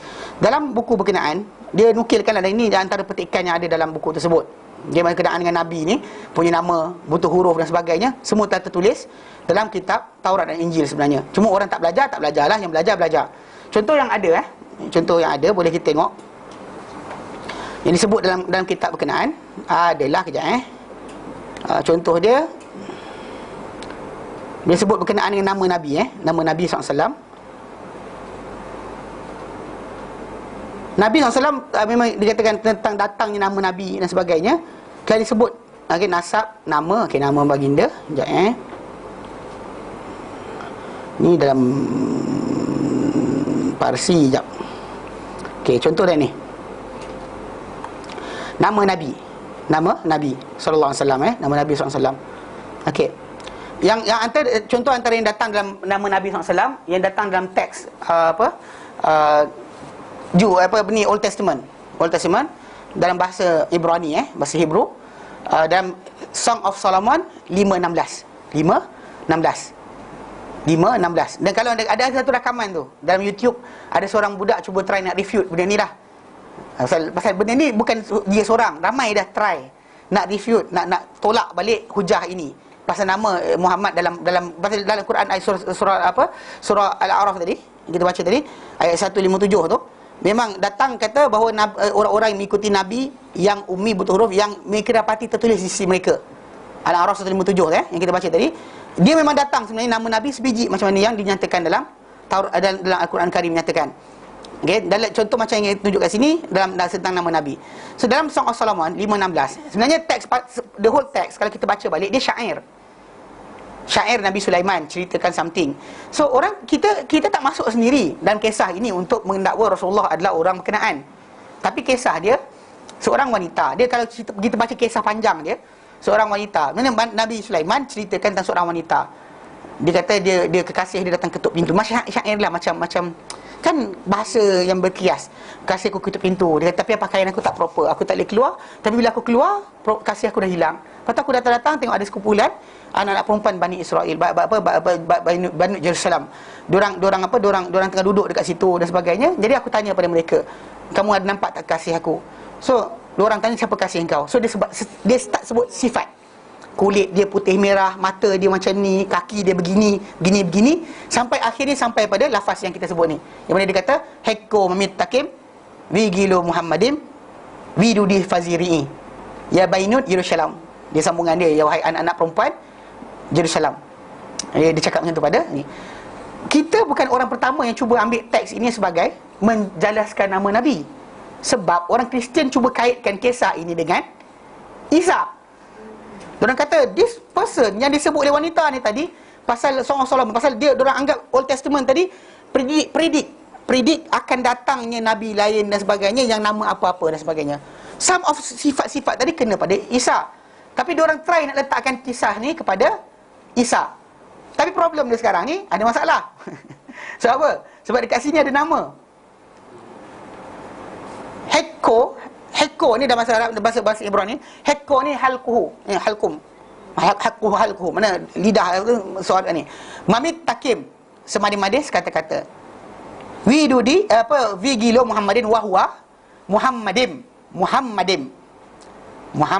Ni lafaz ni Muhammadim ni lafaz ni. Wahwa Muhammadim. Widudi faziri, dialah widudi faziri, dialah kekasihku. Wadud kan, perkataan wadud kan, al-wud, kasih sayang. Wa widudi faziri, dialah kasihku, dialah kesayanganku, ya bainut Jerusalem. So problem dia pasal perkataan Muhammadim tu. Perkataan Muhammad atau Muhammadim dalam Old Testament, dia bermaksud macam dalam kamus ni disebutkan bahawa dia datang dari perkataan derived from delightful, hence delight, object of affection, desired, beloved, goodly, lovely, pleasant things. Itu maksud yang dia nakkan. Tapi dia ada problem kat situ. Dia ada I am. Pasal dalam Old Testament, bila I am tu nama, Elohim, ilah, Elohim, the God. Okay. Dia terusim dia ada I am belakang tu nama. Even Musa nama Musa bukan Moses, Muzaim.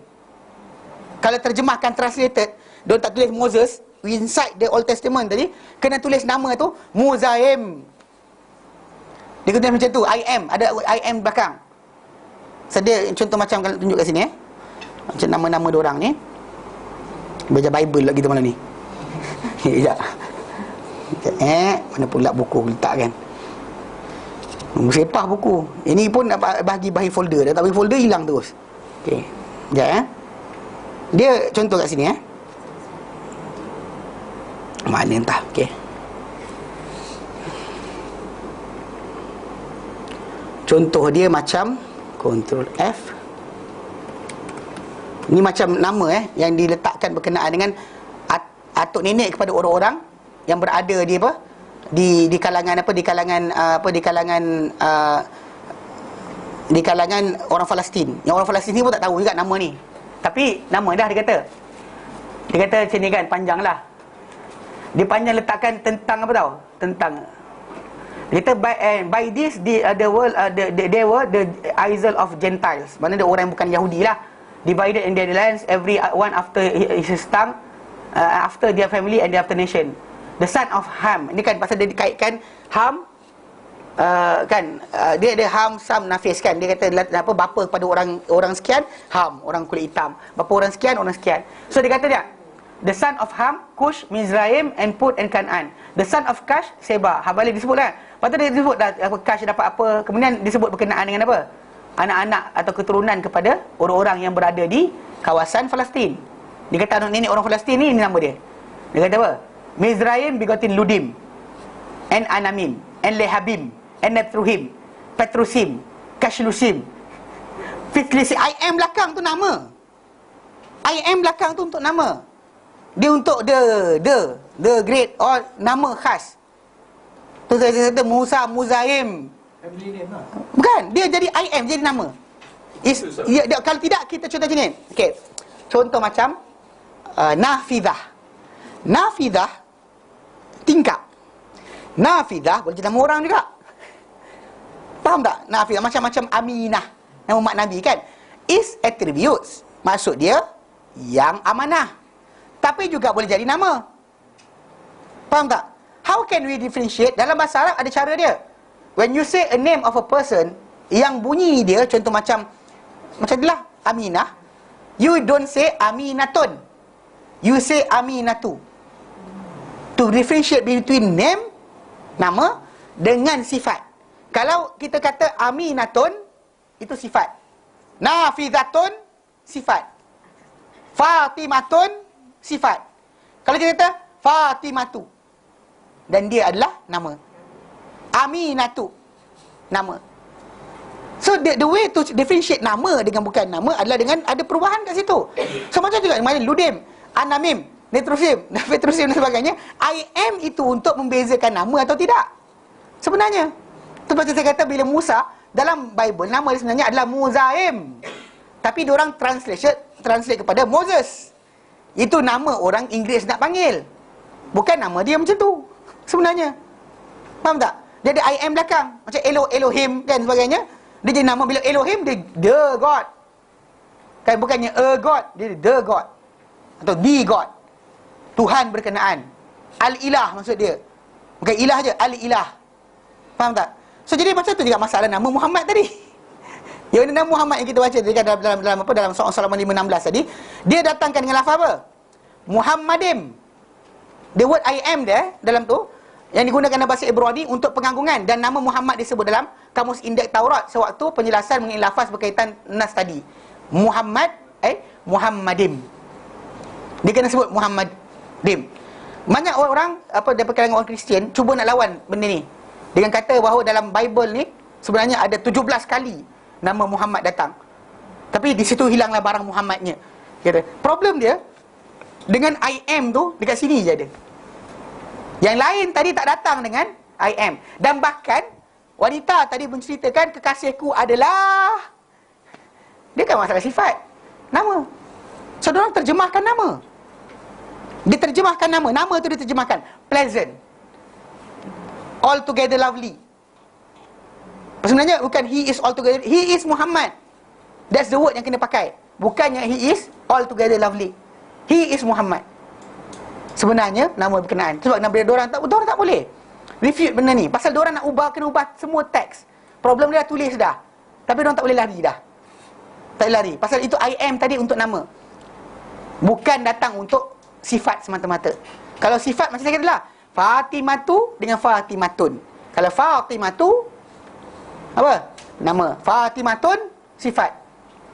Macam Halimah kan. Halimatun maksud dia sifat. Halimatu nama. So this is what we call mendustakan lah. Mendustakan lah. They know tapi dia tak boleh lari. Itu sebab kenapa sebahagian besar Rabai kan, macam contoh macam Abdullah bin Salam, Zaid bin Sa'nah kan, Kristian Yahudi, Jew punya Rabai tu masuk Islam bukan sebab untung. Masuk Islam anda rugi. Dari segi material anda rugi, kena korban harta, korban nyawa. Dulu tak ada Islam, tak sembahyang 5 waktu, dia kena masuk Islam, Allah kena solat pula, kemudian bayar zakat lagi, lepas tu kena tanya pula dosa pahala pula, mata kena tentuk kan. Kalau dia kata kalau tak masuk Islam boleh pergi disco cucuk langit kan. Faham tak? There's no obligation. If you're not a Muslim, no obligation upon you. Tak ada fikir dosa pahala pun. Just do what you like. Tapi bila masuk Islam, obligation. Tak boleh ini, tak boleh minum arak, tak boleh berjudi, tak boleh berzina, tengok haram tak boleh, tutup mata, semua tak boleh. Kalau yang ikut Islam betul, wanita kena pakai kena cover dia self, tunjuk kecantikan untuk suami saja. Yang lelaki pula kena tunduk pandangan, yang tengok semua orang. Maksudnya benda takkan jadi burden. So this Jew yang Jew ni, Abdullah bin Salam, kalau kita buka dalam Bukhari Muslim, dia cerita, dia tanya Rasulullah banyak soalan until dia masuk Islam.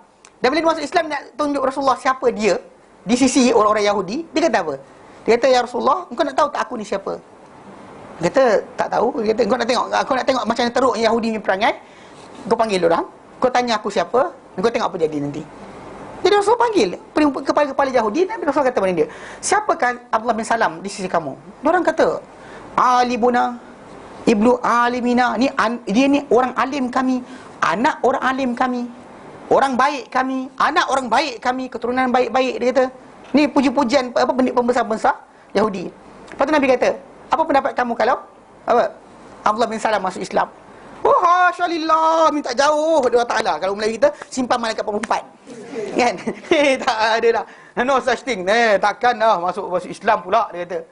So Abdullah bin Salam keluar dan kata, asyhadu alla, depan-depan, asyhadu alla ilaha illallah wa asyhadu anna Muhammadar Rasulullah. Depan-depan tu juga dia tukar, hadza syarruna ibnu syarrina, ini orang jahat kalian kami, anak orang jahat. Dia belah. Seriously? Kan apa dia gain sebenarnya? Respected among his people, tinggalkan agama dia untuk bersama Rasulullah. So dia tahu. Dan ini kita kata menjadi hujah kepada orang-orang musyrikin Makkah yang tak nak percaya Muhammad SAW. Tengok orang Bani Israel pun percaya yang diorang ni cukup perkauman kan. Diorang anggap diri mereka lebih mulia daripada mana bangsa. Every nation, semua kerja untuk diorang. Tiba-tiba pendeta-pendeta tadi jatuh tunduk kepada Rasulullah SAW dan mengakui kenabian baginda. Apa maksud dia? Maksud dia, diorang nampak ini antara benda yang nampak. Nama Nabi tu ada. Nak buang mana? Nak buang tak boleh. Pasal diorang tahu nama tu memang ada. Yang dia kata pasal Abdullah bin Diyarti, ketika dia apa dalam tempoh perjalanan dia untuk dapatkan kisah-kisah ni, dia berjalan pusing dunia, pergi Museum of London, pergi kat ni dan sebagainya. Dan akhirnya keluar buku tu, Muhammad in the World Scriptures.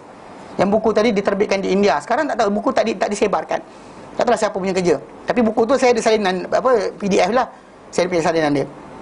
Okey. Jadi memang dia macam dikatakan sini, orang-orang penyelenggaraan di sisi Yahudi Nasrani mengakui bahawa lafaz Muhammad itu Nabi Muhammad tapi dan berdegil. Dia tak mengakui dan dia enggan mengakui dan bahawa ia adalah sifat Nabi tersebut, bukan nama, dia kata. Lalu mereka mengatakan bahawa makna Muhammadim adalah yang bersifat terpuji dengan sifat-sifat yang terpuji. Sebagaimana yang datang dalam naskah King James yang muktamad si orang Nasrani, dia kata apa? His mouth is most sweet. Mulut dia semanis-manis. The most, kan, sweet, He is altogether lovely. Kan? He is my beloved and this is my friend, or daughters of Jerusalem. Kan kita kata Bainut Israel, kan, dia guna lafazkan tersebut. Dan dalam yang lain dia kata apa? Dia kata his speech is most sweet. He is altogether lovely, he is more altogether desirable. Dia disayangi, dikenaki. He is my beloved and this is my friend, or daughters of Jerusalem. So, the same, dia tukar terjemahkan nama. Tadi untuk apa? Untuk datangkan ini kesayangan dan sekian-sekian. Dan kita kata benda tadi sebenarnya untuk alihkan lah. Kalau ikutkan nama tadi, I am tu nak buang mana? I am tu nak buang mana? Elohim, is it the same or not? Mesti dia kata tak sama. Dan Muhammadim, macam mana boleh sama? Muhammad atau Muhammad dengan Elohim. Kita sekarang compare, takkan jadi benda yang sama. Takkan menjadi benda yang sama. Dengan sebab itu macam saya ditunjukkan, macam dalam nama diorang itu Ludim, Anamim, Netrusim, Petrohim dan sebagainya. I am. Macam saya kata Musa, Muzaim. Kalau tak diterjemahkan Moses, nama dia adalah Muzaim. Nama asal dia disebut dengan Muzaim, bukan dengan Musa. Hebrew. Yang tadi tunjukkan Hebrew. Itu adalah Hebrew. Dalam Kristian, dalam yang diorang tak baca lah. Pasal dalam King James saya baca English, tak nampak lah benda berkenaan. Tapi kalau baca dalam Hebrew, lupalah benda tersebut. Ni Hebrew ni. Teks Hebrew yang apa kita tunjukkan kat sini. Okey. Dan lain daripada tu, contoh macam yang datang dalam kata-kata, ini dalam Greek. Pasal diorang orang-orang Kristian, New Testament mereka kekalkan. Tapi sebenarnya mereka tak kekal pun. Mereka ambil iktimat ataupun yang muktamad adalah daripada teks Greek. Bahasa Greek, bukannya bahasa Latin, bukan bahasa English sebenarnya. Tapi diorang macam kalau siapa pergi ke Roman Catholic Greek Church dan sebagainya, yang dia tengah nyanyi tu, sebenarnya baca Latin lah. Verses daripada Bible dibandingkan dengan baca Latin. Jadi contoh macam kat sini, dia kata adapun telah datang berkenaan nama Nabi di sisi orang Nasrani, sesungguhnya ia telah datang beberapa tempat. Di antara yang datang dalam Injil John chapter 7, okey. Perenggan 16, perenggan 16 ayat ke-7. 16:7, tadi 5:16 Song of Solomon, ni 16:7. Okey. Di antara yang datang dari Injil John adalah kata-kata Isa alaihissalam suatu baginda berucap pada pendamping-pendamping baginda. Itu Isa kata apa? Nevertheless. Okey, walau bagaimanapun begitu dia kata, I tell you the truth, aku bagi tahu kamu kebenaran. It is expedient for you that I go away. Ia adalah terbaik untuk kamu supaya aku pergi. Aku pergi dulu. If I not go away, kalau aku tak pergi, dia kata, the comforter, itu orang terjemahkan, the comforter will not come unto you. But if I depart, I will send him unto you. Mana kalau aku pergi, aku utuskan dia kepada kamu. Kalau aku tak pergi, dia tak boleh datang. Kalau diorang semua terjemahkan, diorang kata ada paraclete, nama itu, dia kata comforter. Pada lafaz yang ada datang adalah Parakletos ataupun Perikletos. Dua perkataan yang berbeza. Jadi selewengkan. Yang maksud dia Perikletos, maksud dia apa? Terpuji. Parakletos, yang ni lafaznya, lafaz kat situ, dia orang tukarkan lafaz tersebut pasal dia mempunyai huruf yang hampir sama. Satu maksud penenang, comforter. Satu maksud apa? Yang terpuji. So jadi bila yang terpuji kan jadi Ahmad lah. So jadi diorang cuba elakkan lafaz tersebut, dia terjemahkan nama, terjemahkan kepada sifat. Dan bila kita tanya siapakah orang berkenaan, sampai sekarang tak ada jawapan. Sebab lepas Isa AS diangkat oleh Allah Subhanahu Wa Taala, tidak ada sebarang petunjuk untuk Bani Israel lepas tu. Kalau orang kata the Holy Ghost, dia kata maksud tu adalah Holy Ghost. Itu Jibril. Jibril sentiasa ada. Isa ada ke Isa tak ada ke, Jibril tetap datang. Bagi mereka kan datang.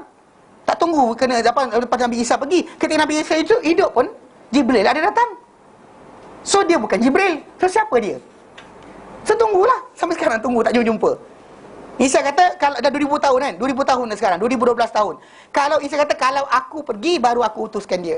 Kalau aku tak pergi, dia takkan datang. So siapa dia? Dan sifat nama tadi adalah nama Rasulullah SAW sebenarnya. Atau satu lagi naskah lain. Jadi penganut Trinity mengutarakan naskah ini kepada naskah lain. Dia kata contoh, okey, itu contoh lain.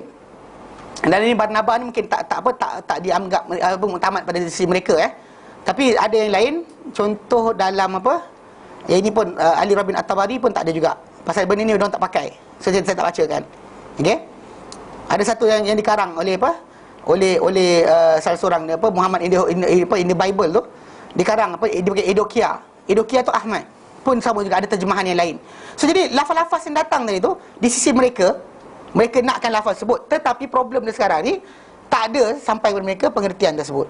So nama Nabi Muhammad SAW dalam kitab mereka dah ada. Cuma mereka kan nak clarify ke tidak? 2000 tahun dah ni. Kalau kepada orang-orang Yahudi 2500 tahun dah. Tak ada sebarang panduan dari Allah Ta'ala. Allah Ta'ala neglect mereka, tinggal macam tu je. Diorang tunggu 500 tahun, Isa datang, no reject. Fine. Lepas tu kemudian Isa AS datang, habis 2000 tahun sampai sekarang. Tak ada panduan kepada mereka, tak ada Nabi baru dah. Akhir dengan Muhammad SAW, tak ada Nabi dah lepas tu. Diorang tunggu, dah datang dah. Tapi mereka tidak mahu berakui. Itu aja. Kalau kan nak datang, dah datang dah. Dan bahkan hasil daripada kedatangan Rasulullah SAW telah dapat dilihat. Pasal apa? Kan bila dalam Quran Karim berikan gambaran dalam surah Muhammad. Surah Al-Fathu. Surah Al-Fathu.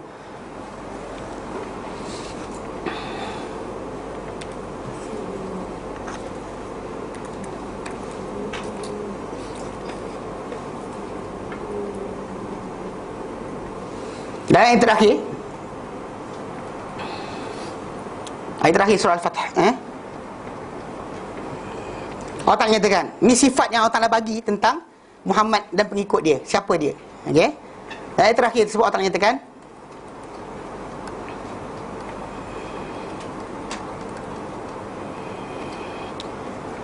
Muhammadur Rasulullah. Muhammad utusan Allah. Muhammad utusan Allah. Walladzina ma'ahu, dan orang bersama dengan baginda. Asyidda'u 'alal kuffar, tegas terhadap orang kafir. Ruhama'u bainahum, amat penyayang sesama mereka. Tarahum ruk'an sujada, kamu lihat mereka ni yang bersama Muhammad ini banyak rukuk, banyak sujud. Bukan banyak qasidah. Banyak rukuk, banyak sujud, bukan banyak qasidah. Ya bertaruna fadlan minallahi wa ridwana, dan mereka mengharapkan kelebihan dari Allah Ta'ala dan juga keredaan Allah Ta'ala. Mana banyak rukuk, banyak sujud untuk keredaan Allah Ta'ala dan rahmat Allah Ta'ala, bukannya benda lain. Simahum fi wujuhim min athari sujud, tanda mereka pada wajah mereka ada daripada kesan sujud. Zalika mathaluhum fit Taurah, itu perumpamaan mereka dalam Taurat. Wa mathaluhum fil Injil, dan pemisahan mereka dalam Injil ni kazar'in, seperti pokok. Akhraja syatahu, keluarkan dan fa'azarahu, kemudian dia keras besar. Fastaghlaza, makin besar. Fastawa ala suqi, kemudian dia keras kukuh di atas batang dia. Yu'jibuz zurra, menakjubkan kepada orang yang menanam. Orang tanam pun terkejut. Macam kita tanam pokok tiba, cepatnya berbuah. Mana hasil dia berterusan dan juga banyak. Liyazi bihumul kuffar, supaya Allah Ta'ala murka, marahkan, jadikan marah dengan sebab mereka ni. Orang-orang kafir tengok makin menyampah. Okey, Allah Ta'ala gambarkan dalam Bible dengan apa? Pokok. Okey, apa kata-kata Isa AS tentang perkara ni? Dalam New Testament, ini yang diorang cuba nak tukar, tapi Isa pernah cakap jugalah. Kata-kata yang datang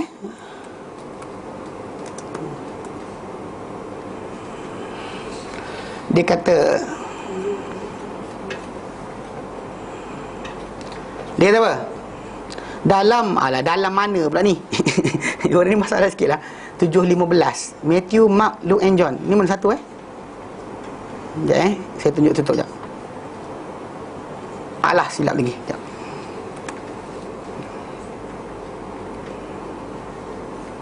Okey. Dalam ni dikatakan bahawa Isa telah berikan amaran. Okey, amaran dia 7:15 sekejap. 7:15 daripada Bible Matthew 7:15, di mana ketika dalam ayat kata-kata berkenaan, Isa dikatakan telah cuba untuk mengajarkan kaum dia berkenaan dengan nabi-nabi palsu. Apa dia kata? Beware of false prophets. Jaga-jagalah kamu berkenaan dengan nabi-nabi palsu, which come to you in sheep's clothing, yang akan datang kepada kamu dengan sarung atau pakaian kambing. Mana serigala datang ni, but inward dia a ravening wolf. Tapi dia adalah di dalam datang dengan sarung kambing, tapi dalam dia adalah serigala yang nak menerkam yang jahat. Ye shall know them by their fruits. Kamu akan kenal mereka dengan hasil mereka. Do men gather grapes from thorn, or figs of thistles? Mana adakah orang boleh datangkan anggur dari pokok berduri ni, kutip anggur? Ada. Pokok benda berduri, pokok fig, pokok kayu ara, takkan datang daripada pokok yang lain. Macam tu juga pokok anggur. Dan macam kita lah tuai tanam padi, tanam lalang tunggu tuai padi, boleh? Tak boleh kan? Mana anda akan dapat hasil berdasar pada apa? Pokok mana yang melahirkan dia. Even so, every good tree bringing forth good fruit. Dia kata, demikianlah macam tu, dia kata setiap pokok yang bagus akan mendatangkan hasil yang elok. But a corrupt tree bringeth forth evil fruit. Tapi pokok yang rosak, tak elok, yang jahat, akan mendatangkan buah yang tak elok. Mana pokok yang elok datangkan buah yang elok, pokok tak elok akan datangkan buah tak elok. A good tree cannot bring forth evil fruit. Pokok yang elok takkan mendatangkan hasil yang jahat. Neither can a corrupt tree bring forth good fruit. Begitu juga lah tak boleh untuk pokok yang corrupt datangkan buah yang baik. Every tree that bringeth not forth not fruit good, fruit is hand down. Mana pokok yang tak ada yang ni ditebang dan cast into the fire, dibuang dalam api. Wherefore by their fruits ye shall know them. Di mana dengan hasil dia lah kamu akan tahu mereka. Maksud dia, kalau nabi itu palsu, hampir 2 bilion manusia tinggalkan zina, tinggalkan minum arak, tinggalkan berjudi, tinggalkan dosa-dosa. Yang mana commandment yang datang dalam Bible tu, yang dalam Old Testament tadi, jangan berzina, jangan mencuri, jangan menipu, jangan sekian. Yang 2 bilion tadi tu adalah apa? Hasil kepada apa? Muhammad sallallahu alaihi wasallam. So apa lagi tunggu sebenarnya? Diorang nakkan jawapan, Isa dah bagi bahawa hasil by the fruits ye shall know them. So apa lagi? Kita kata agama ni keluarkan fruit sekarang. Tunjuk. Kasta dalam Hindu nak tunjukkan bagus. Cina dengan yang Buddha tak nak kahwin, itu bring good fruit. Siapa kalau semua orang jadi Buddha, siapa nak kahwin? Siapa macam nak beranak? Kan sampai kan Sami dekat Thailand pun minta kami nak kahwin. Tak tahu cerita kan? Tahun 2001 tu. Ini pasal kawan kita orang dekat Yaman. Dia orang Thailand kan cerita. Tok Sami pun keluar dah. Berpiket zaman tu. Nak kahwin. Kami nak kahwin. Pasal dia orang tak boleh nak buat. Pasal dalam ajaran agama tadi tak boleh kahwin. Macam Jepun dulu kan, saya ingat ketika mana dia ambil agama agama Zen kan, dia ambil Buddha. Zen, bukan Shinto, Zen. Saya tengok dalam Begin Japanology. Pernah diorang tak makan ikan, daging dan sebagainya selama 1200 tahun. Just because of benda berkenaan. Bayangkan apa jadi manusia tak makan daging. Ikan pun tak makan ketika tu. Sehinggalah bila datang kolonial dan sebagainya, start bawa daging, bawa sekian balik. Bawa start makan tu mula semula. Ditinggalkanlah agama tersebut. Faham tak? Jadi maksud dia, kalau kita nak tanya macam dalam karangan buku Abu Hasan Ali An-Nadawi, dia kata apa yang dunia rugi dengan kemunduran umat Islam, dia berikan sebelum datang Islam pun jadi. Yang Hindu tadi contoh, macam kalau suami mati, bini akan dibakar sekali dengan suami. Perempuan janda tak boleh dikahwini sebab takut dia pecahkan cerita kepada suami baru tentang suami yang lama. Seriously, ni benda betul ni. Tak boleh, tak dibenarkan masa dia tak boleh kahwin. Apa jadi pada manusia? Maksud dia, ini adalah tradisi yang dipegang dan dipakai. Orang Arab dengan jahiliah mereka, yang Yahudi sibuk dengan fahaman mereka, yang Syiah Kristian sibuk berkenaan dengan siapa Tuhan. Isa ni anak Tuhan ke? Tuhan ke? Tuhan masuk dalam Isa. Which one is it? Is he the God? Or the son of God? Or God masuk dalam dia? Which one is it? Bergaduh macam tu Rom macam tu, tindas Mesir dan sebagainya. Itu semua kali berlaku. Tak ada sebarang kebaikan diberikan. Orang Eropah mandi tidak, makan bangkai dan sebagainya. Orang Parsi kahwin anak beradik, adik-beradik. Bapa kahwin anak. Bapa kahwin anak. Ini mana bangsa boleh pakai ni? Bapa kahwin anak, kahwin adik-beradik dan sebagainya. Ini Parsi. So, mana agama yang berikan kebaikan pada dunia waktu tu? Tak ada, kosong dah. Tu dipanggil zaman Dark Ages, zaman kegelapan. Datang Rasulullah SAW, barulah terbuka benda berkenaan. Eropah yang jahil datanglah di Andalus, terangkan balik. Barulah lepas tu diorang sibuk nak buat kapal terbang lah, nak buat apa benda sebagainya. Sebelum itu jahil, sejahil-jahilnya. Jadi siapa sekarang? Jadi bila Isa kata, dengan hasil dia kamu kenal mereka. So apa benda lagi nak tinggal sebenarnya? Umat Islam kita kata sekarang ni, masalah kata gay kahwin. Kalau dia kata manusia kahwin gay, Perancis baru ni dah tentang. Walaupun mereka lah negara yang pertama yang pertama mengisytiharkan bahawa gay marriage is permissible, tapi rakyat Perancis sendiri lepas tu menentang perkara berkenaan, buat tunjuk perasaan dan sebagainya, tak setuju dengan perkara tersebut sebab dia merosakkan institusi kekeluargaan. Mana orang gay mana boleh beranak? Nak beranak kat mana? Kan? Nak letak kat mana rahim kat lelaki ni? Kan? Letak apa? Pouch macam kangaroo. Mana boleh? So macam mana nak ada anak? So takkanlah orang lain kena beranak untuk diorang? Apa jadi dengan keluargaan tadi? Rosak, jahanam. So dunia akan rosak. Manusia yang tak nak kahwin, bahkan kita macam institusi kekeluargaan, macam di Singapura dahulu kan, dia sibuk tak nak kahwin. Kemudian kurangkan anak. Sekarang sibuk nak import orang luar. Dia tak ada tenaga kerja dah. Di Jepun contohnya, sekarang ni pemuda makin kurang. Yang banyak orang tua saja. Sebab apa? Masalah sibuk dengan institusi kekeluargaan pecah, benda tu hilang.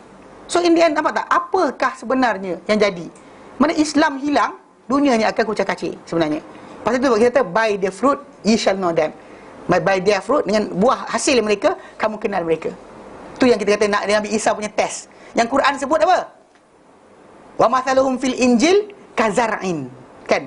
Contoh mereka dalam Injil seperti apa? Pokok. Nampak dalam surah Muhammad tadi, diberikan contoh kepada umat Islam ni apa? Dengan pokok. Ayat yang ke-29 surah Al-Fath. Ayat 29 atau ayat terakhir surah Al-Fathu, datang sifat umat Islam ni dalam Bible dengan apa? Pokok. Dan memang itulah kata-kata Isa dalam Matthew 7:15. Chapter 7, verse 15, 16 dan seterusnya. So itu kita kata dalam Islam, inilah benda yang kita kata yang dituntut. Supaya kita tahu sebenarnya. Tahu benda ni. Di sisi mereka tak nak pakai, dan mereka sebenarnya tak boleh nak jawab. Kalau kita bagikan dalil dari tadi, mereka akan nak cakap apa? Di mana datangnya mereka nak tolak? Nama Nabi ada kat situ. Hasil yang Isa tuntut ada kat situ. Hatta zaman sekarang ni kita kata kalau Isa datang, Isa akan bersama dengan orang yang mengikuti ajaran Taurat. Commandment yang melarang semua sekali benda berkenaan tidak wujud di Amerika Syarikat, tidak wujud di Eropah. Wujud bersama siapa? Umat Islam. Yang menjaga berkenaan dengan arahan-arahan, jangan berzina, jangan berjudi, jangan minum arak, jangan sekian, jangan makan babi. Semua sekali diorang langgar dah. Apa tinggal sebenarnya? Kalau kita perhatikan, apa tinggal? Isa puasa, diorang tak puasa. Isa solat, diorang tak solat. Apa lagi tinggal agama pada mereka sebenarnya? Sebab kenapa macam sekarang tuan-tuan tengok kan, bila Amerika Syarikat cuba untuk membantu Israel bina negara, ia bukan sebab masalah benarnya Israel, tapi kerana orang-orang Yahudi ni, lobby mereka ada, mereka ajar pada Kristian, kata apa? Tolong kami buat negara, nanti Isa datang. So bila Isa datang, kami percaya Isa, Nabi terakhir akan datang. Kamu percaya Isa akan datang balik, dia kata. So jadi sekarang tolong kami buat negara. Pasal Isa ada bangsa apa? Bangsa Bani Israel. Kami Bani Israel, dia kata. So bantu kami nanti ada negara, Isa akan datang. So settle. Kalau kamu betul, kami ikut kamu. Kalau kami betul, kamu ikut kami. Habis cerita. Kata-kata Yahudi pada orang-orang Kristian. Kita sebenarnya lebih layak cakap pada orang Kristian. Kita kata apa? Kalau Isa datang, Isa tak akan bersama dengan orang yang bunuh dia. Siapa yang cuba bunuh dia? Bani Israel. Siapakah orang yang paling menjaga komitmen Taurat? Sekarang ni. Orang Islam. So takkanlah Nabi Isa AS duduk dengan orang yang tak mengamalkan commandment, lepak dengan orang yang berzina, berjudi, minum arak dan sebagainya, Las Vegas, duduk kat situ, ke dia akan bersama dengan orang yang mengamalkan arahan Tuhan? Mesti bersama dengan orang-orang berkenaan. Siapa mengamalkan sekarang? Kami, umat Islam. So bantulah kami untuk menentang perkara tersebut. Tu je. Kalau logik kat situ, itulah penentangan yang berlaku. Faham Jadi konsep berkenaan dengan masalah Nabi bila disebut dalam tu, Rasulullah SAW, Nabi Isa kata, beri berita gembira untuk kamu bahawa dengan Rasul yang akan datang, nama dia Ahmad. Dan itu sebenarnya dalam Taurat, dalam Injil masih ada sampai sekarang. Degil tak degil, percaya tak percaya, diorang nak lawan, hujah tak ada. They can say what they want to say, but seorang demi seorang, ramai daripada pendeta-pendeta ataupun rahib-rahib Yahudi ataupun Yahudi ataupun Nasrani, mereka masuk agama Islam dengan sebab apa? Bukti-bukti berkenaan, tanpa paksaan, tanpa sogokan. Bahkan bila masuk Islam, anda kena burden, bukannya dapat kelapangan, masa dan kosong dan sebagainya. Dia kena pula bekerja untuk mengisytiharkan perkara tersebut. Jelas? Jelas Baik, kita berhenti kat sini, insya-Allah kita sambung kemudian. Wallahu a'lam. Wassallallahu ala sayyidina Muhammad. Alhamdulillah alamin. Assalamualaikum warahmatullahi wabarakatuh.